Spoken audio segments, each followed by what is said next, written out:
Hello and welcome to our show. My name is John Fernandes, founder and CEO of DocDigitizer, and I will be your host for today's episode of Automation Notes.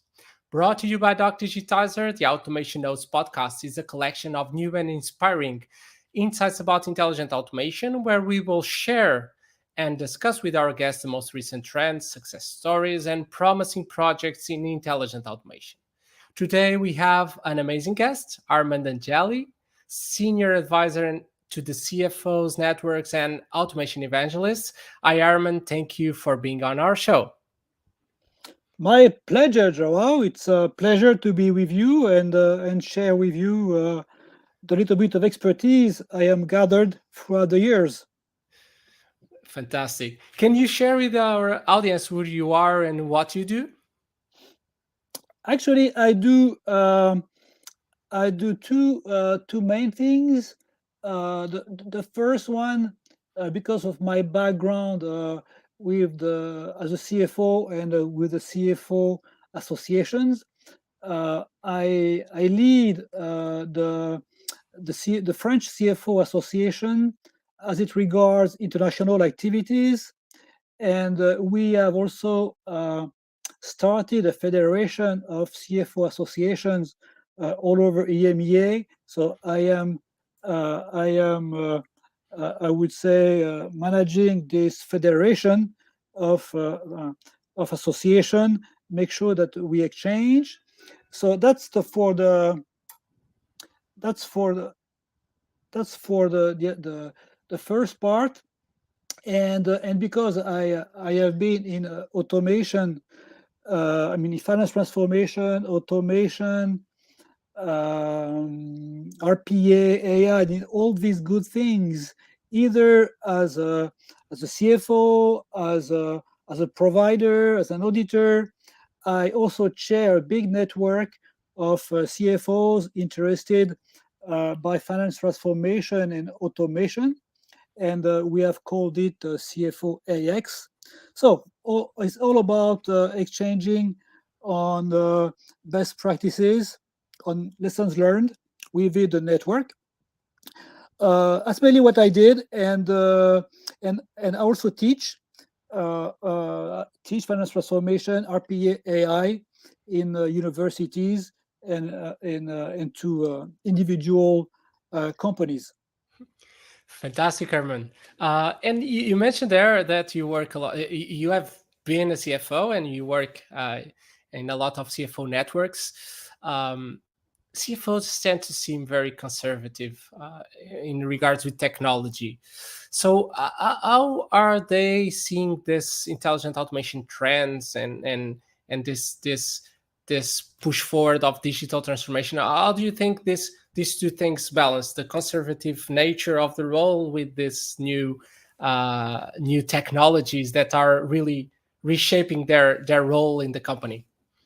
You know, I think you should change your image about CFOs, if I may say, because actually the CFO is now the co-pilot of companies, right? And is helping the CEO to drive the business. Of course, the CFO has to make sure whatever the company is doing is compliant, and we are not and we have the right numbers and so on. But the CFO are also looking into how they can drive the company, how they can make it more efficient, more productive, and of course, the new technologies that are available are key to the companies, then to the CFO, and also the CFO tends to be in charge of large teams, large, very important processes, and which can be automated, and that's why is in the middle of all of that. And also, when we talk about technology, finance transformation, or company transformation, these are big projects that need money, and of course, the CFO is in charge of the money, so even more reason for him to be there. I must say that I already knew a lot of CFOs that were very check driven, and they understood the power of technology. So don't get me wrong on that. But Oh, you mentioned I know we agree. I know we agree. It was just a small joke. Yeah. you mentioned finance transformation, which is like at least a new concept for me. Can you share a little bit more details about what is this and its relationship with intelligent automation? Yeah, it's good point. Actually, the CFOs have wanted to improve the efficiency, the productivity, the compliance of the CFO, the finance functions, and so we started like maybe in the 90s by putting together what we called back then processes, back end-to-end processes that in a binder you had the description of processes and you had to go by the rules of processes with key control points and so on. So processes. Then to be more efficient, we brought together our employees, our accountants, in the same room, in the same building, and we created what we called shared services centers. Then, because these people were together, because they were running uh, processes all together, we were able to outsource a little bit. So the transformation has started with the people side, putting Hmm. people together, then possibly leveraging offshoring by outsourcing the people or creating shared services offshore. So that was the first step. So process and people. Then came this new technology, starting with ERPs. ERPs, you wanted to run your whole business with one single system to make it more efficient, more productive. And it came the cloud. So people, technology, and now we are looking in these new technologies, RPA, AI, document understanding, all these tools that can help again the finance function to be more effective, more productive. And we have seen in the past few years a big ramp up of uh, of the new technology to allow this finance transformation. So to summarize, finance transformation is all about efficiency, productivity, and leveraging either the organization with people, with leveraging well-run processes, and leveraging the new technologies. And this is how we this is the concept uh, that drives the CFOs to transform the finance. Awesome, awesome. And what are the main prerequisites? Because this seems to be a very complex and transversal transformation. Not only when it comes to the shared services department or financial department, it seems to be impacting a lot of different departments. So, what are the prerequisites for having a successful finance transformation project? You said it. It can be very complex. So it all starts with a vision, with the CEO or the CXOs uh, sponsoring the transformation, because this impacts everybody, not only finance but the whole organization, from the lower level people to top management. So start with a vision, uh, and also start with cash, because this project can be complex and you need to invest, and you don't want to look for quick ROI, meaning quantitative ROI. You need to really want to invest, have a vision of what do you want to do. And because this transformation, they impact people, you need to really take care of the people, do a good have a good change management program so that you don't scare the people. And when it's well done, people realize that transformation, these new tools, they can improve the quality of the life of the employees. And so since your question was about prerequisite, let me also add one which is also key, because here we are also talking about technology.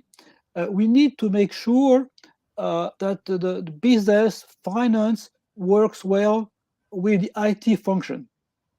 And this is what we have seen in the past.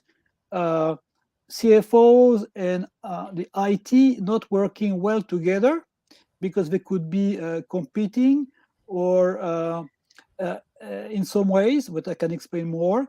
So we need to have some kind of a joint venture between the business, finance, and IT, so that we can have a successful transformation, which is based uh, on technology, of course, but also on people and processes. So this is what I would say, but I could give more. I could have a long list of a prerequisite, but these are the main ones I would give. Which is very interesting because probably before automation, not all technologies were that much close to the process itself, to the business process. So automation brings challenges also for the IT department, because they need to know the processes, and of course for the CFOs, because they are investing, and they want at some point to get a strong business case on this investment. So I fully get it. This clash that that was typically there, but with this new trends, they need to collaborate more. When we talk about return on investment, which I think is a pretty important metric for a CFO, um, what do you think are the main challenges and good practices to calculate this return on investment in this intelligent automation project? You mentioned there that there's no, we should not target short-sighted and short-term return on investment. Can you elaborate a little bit more about this? Um,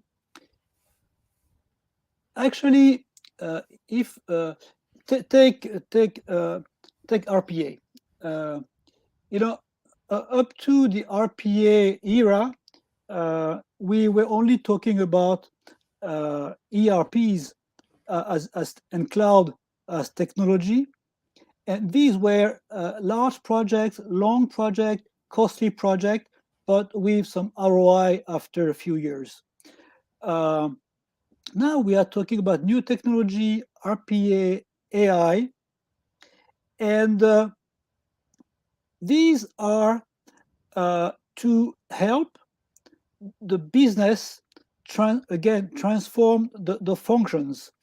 And when you implement, for example, RPA or automation tools, you cannot do it just by putting in place some technology. You want to look into your processes to make them more efficient and maybe remove some of these processes. So what I'm trying to say here is that instead of looking for short-term ROI, you should look into how can I transform my company, how can I transform my processes to make them more productive and efficient. And and why am I saying that? Is because maybe at least 50% of these big programs with RPA and new technology have failed because we were looking too much for quick ROI. So ROI should be defined as long-term ROI for the company, meaning quantitative ROI, But ROI should be also defined as qualitative, bringing a more efficient, a more productive uh, finance function or company, bringing more uh, employees happier with what they are doing, because the basic stuff is being done by robots, uh, and also qualitative ROI means more secure applications, more secure processes, more compliant processes. So all these things uh, are not, it's not money driven, but at the end of the day, you it's a worthwhile investment for the future.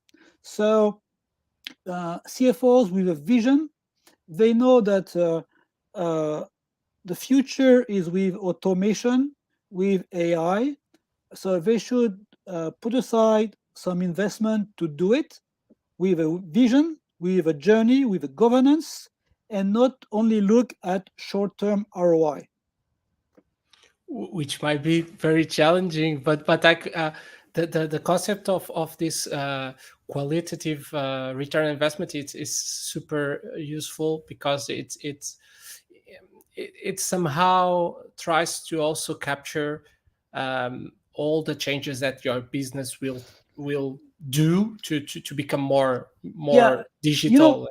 exactly. But and don't get me wrong, I'm not saying there is no ROI in these projects. Otherwise, we wouldn't do it.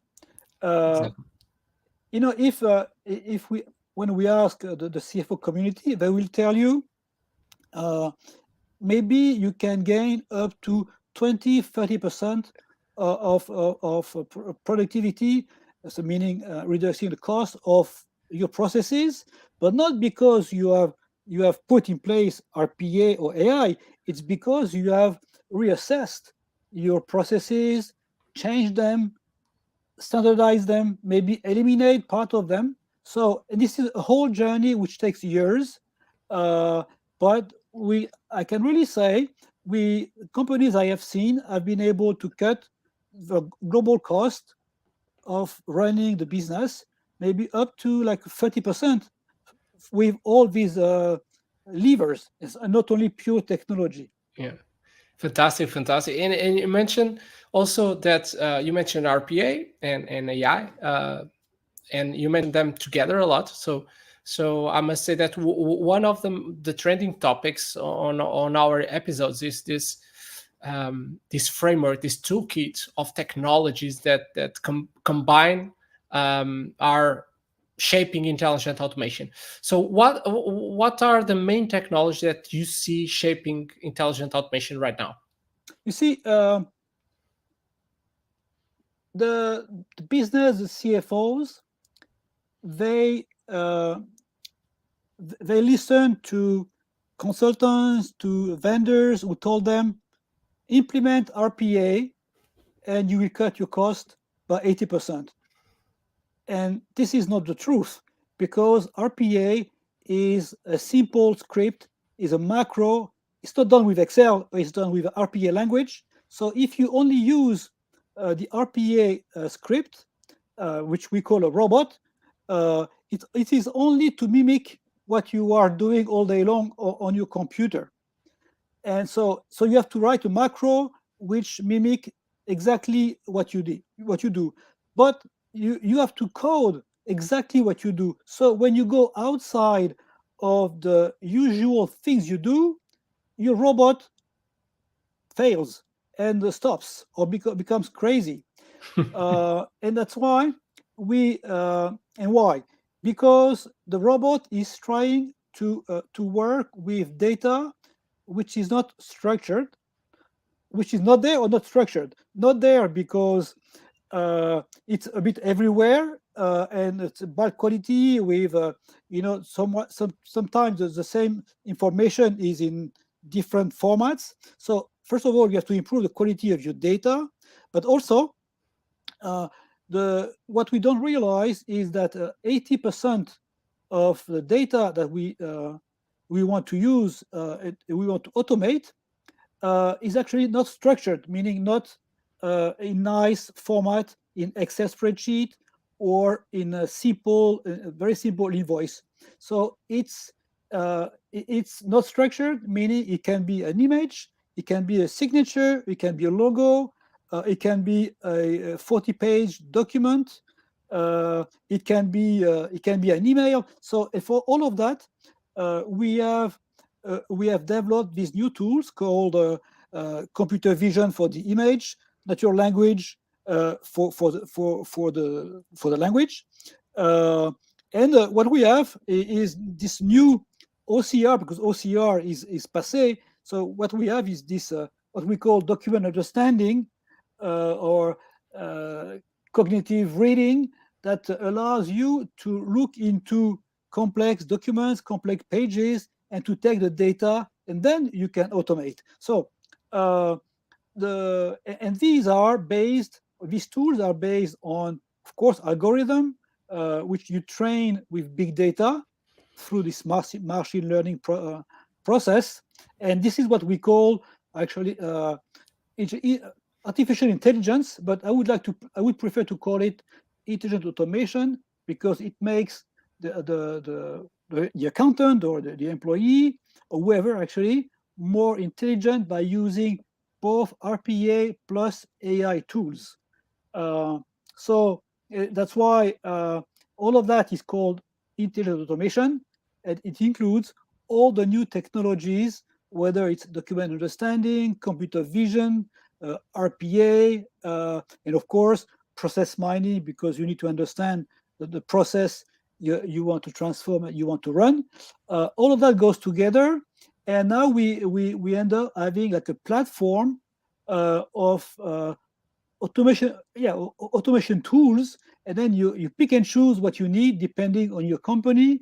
But most of it, I have to say, is about the data that you need to for automation, and the data for that you need these new what you call the document understanding tools, so that you make sense of all the documents that are available in your company. Yeah, without data, there is no automation possible. So, which is very strange, because we tend to see that everything is now connected, and information is flowing, and Mhm. everything is digital. But still, there's a lot of unstructured data to handle, and in fact, that is, I think, the bottleneck right now. But where do you see this intelligence automation space in 5 years from now? If I knew I I I would be so happy, because then it would mean that I will be And a rich, I would say. billionaire in 5 years. And things, the technology is changing so fast uh, that RPA didn't exist like 5 years ago, or maybe. Uh, we lots of companies are still trying to use basic OCR, uh, and we see that the big guys now are coming into RPA, into AI. I mean, Microsoft, uh, you know, uh, ServiceNow, all these big companies are going into RPA, while we thought that RPA would be, a simple product with pure players. No, now it's even SAP. SAP now is one of the big automated tool. So you put the same level, SAP, Microsoft, ServiceNow, yeah, and maybe in 5 years, RPA will be like Excel. Now we are talking about low code, no code, that to allow any of us to start coding. Uh, so I'm not sure. So in short, I don't know what will happen in 5 years, but I know that the speed of change is faster and faster. And I told you I'm doing some training, teaching, and I almost like every second week, and I have to update my slides. uh, every second week because I see so many things coming up, in the I, market. I think the citizen development programs that companies are investing, um, I think that would definitely shape the market, because more and more people will start to see automation as almost, you mentioned Excel, everybody uses Excel. We see Excel as a tool that makes our lives easier in some way. So I would say that probably 5 years from now, we will see having robots doing our tedious work, something that is like almost a commodity. um, we are about to close our episode, and I always like to challenge our guests to recommend a book or podcast or person to follow, um, around these topics of intelligent automation. So what are your suggestions? It's a good question, um, and that's why we have this network, this community. I would say, uh, don't listen to one person or 5%. Try to ask the same question to everybody around you, because not two people will have two different answers, and there is no truth.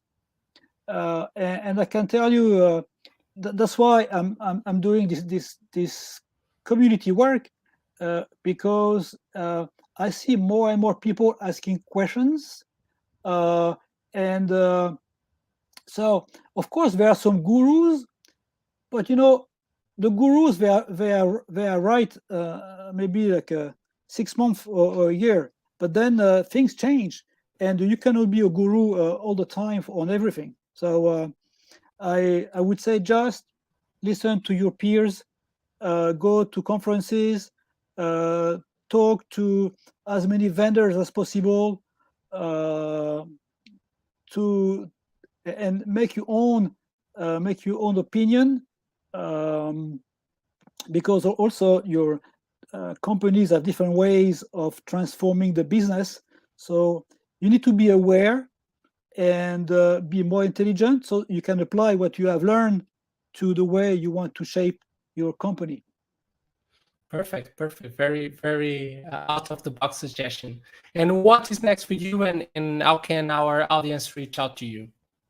Oh, they can reach out to me through LinkedIn, of course, and I guess my near-term projects are one is I am running one a roundtable in a few weeks around how automation is accelerating the transformation of shared services and GBS. You see, all the same thing. And I'm starting to organize a CFO Congress of all these associations, for October, and all the CFOs will get together to discuss how automation can help transform, not only through automation tools, but also how ESG is going to change the way we run the business, how we report on the business. ESG is big, and ESG also needs automation. And the first thing we're going to discuss is about international taxation, which there also can leverage automation. So big congress coming up in October, and you are invited. Fantastic, Carmen. And best of luck on the organization. Thank It's, you. it seems to be a very promising event. Armand, I think this episode was really, really a pleasure. We have been speaking a lot during the last weeks, months, but it's always refreshing to hear you. So thank you again for chatting with me and for being on the show. My pleasure. Before we close, if you are looking for intelligent document processing and aiming to parse through a wide range of unstructured content such as documents, emails, and we mentioned a couple of that during this program during this episode. And if you are tired of these complex processes to set up everything, often layout by layout, and training and getting data set and ending up with low data accuracy, visit our website, docdigitizer.com, and find out how you can deploy very easily 100% accurate intelligent document processing platform, enabling you to process any document, any layout with close to zero setup and 6 times faster than traditional tools. Use our code automation notes 10 and get 10% discount off any, and I repeat, any DocDigitizer subscription. To stay up to date with the latest intelligent automation trends, success stories, and promising projects, make sure you like and subscribe to Automation Notes, already available on Spotify, Anchor, Apple Podcast, and on our YouTube, and on DocDigitizer social networks. I have been your host, João Fernandes, and this has been Automation Notes. See you next time.